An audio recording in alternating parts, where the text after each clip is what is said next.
Ayan, magandang araw mga boss. Meron tayo dito Barako 2 2023 model. Ayun, nabaluktot yung kanyang telescopic or yung front fork assembly gawa ng sumangsang yata sa kanal.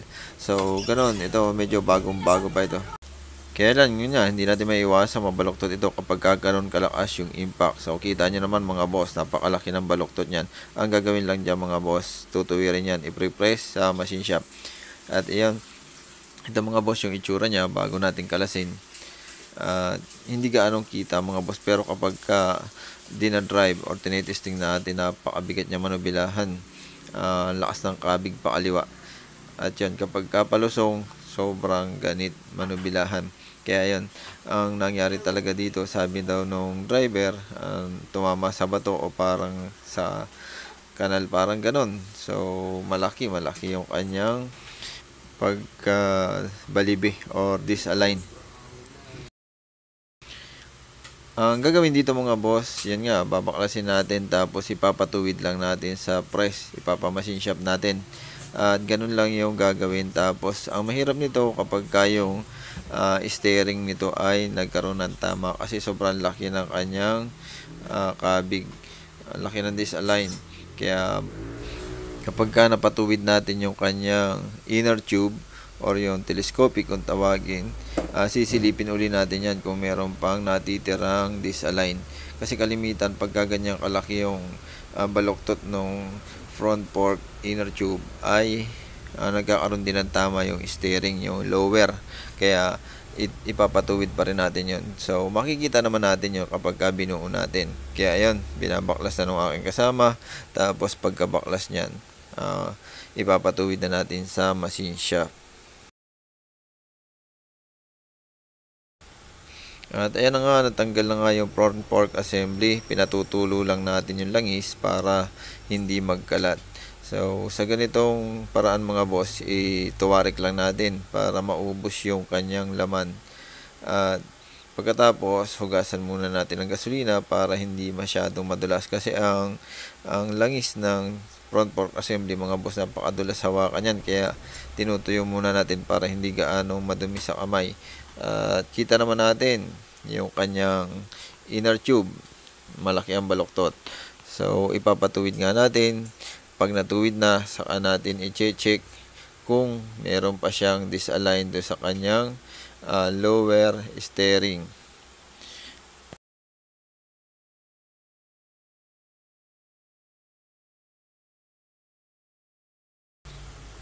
Yan, kapag kaganyan naman ang problema, huwag kayong mag-alala, kaya pang ituwid dyan sa press.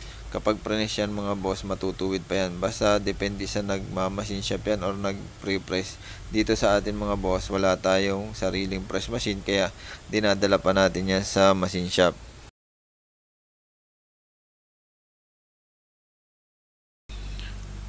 At ayun, natanggalan natin itong dalawang front fork inner tube. At yan, pag pinagdikit natin, ayan yung kanyang disalign. Napakalaki ng balikot mga boss, yun yung awang. Ibig sabihin, yun yung pagkakabalikot. Kaya, yun yung tutuwirin. So, ganun lang yung pagsipat niyan kung merong disalign.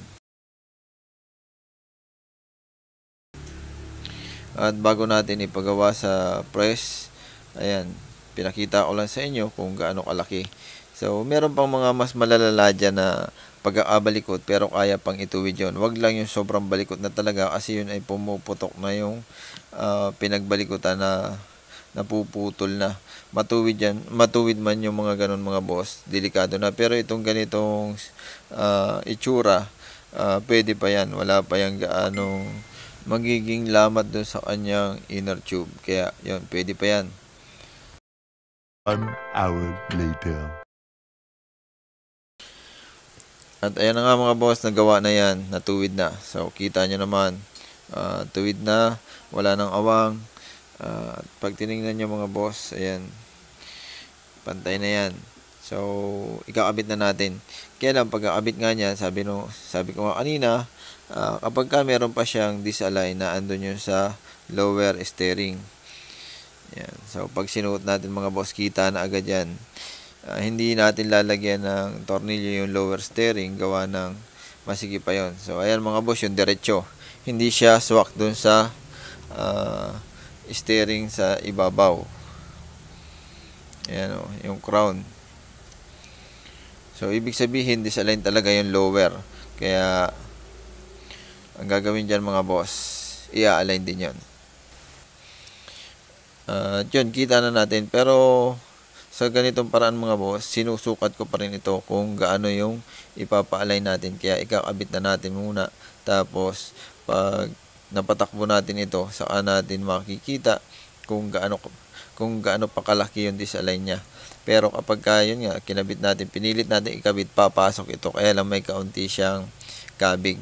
Kaya meron mga diskarte na ganun. Yung iba, iniinit pa yung steering, pero ako, hindi na. Basta, meron tayo namang mga paraan para matuwid yung kanyang steering.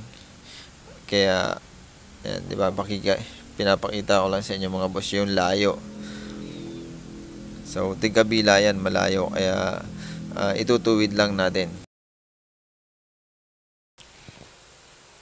Tapos, kapag natuwid na natin mga boss, yun, lalagyan na natin ng langis. Pag nalagyan na ng langis, kabit na natin yung tapalodo at saka yung gulong. Yun, ganun lang abilis yung pagtutuwid.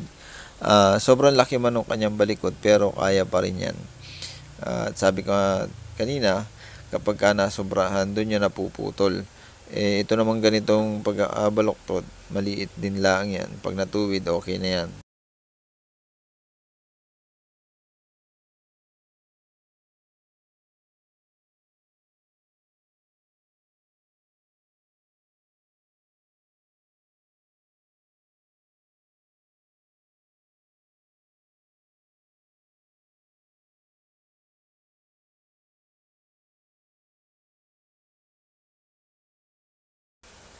Tapos yun nga, titestingin pa ito. Pag meron pa rin kaunting kabig siya, babaklasin uli natin kasi mas maganda yung, kasi bago naman ito.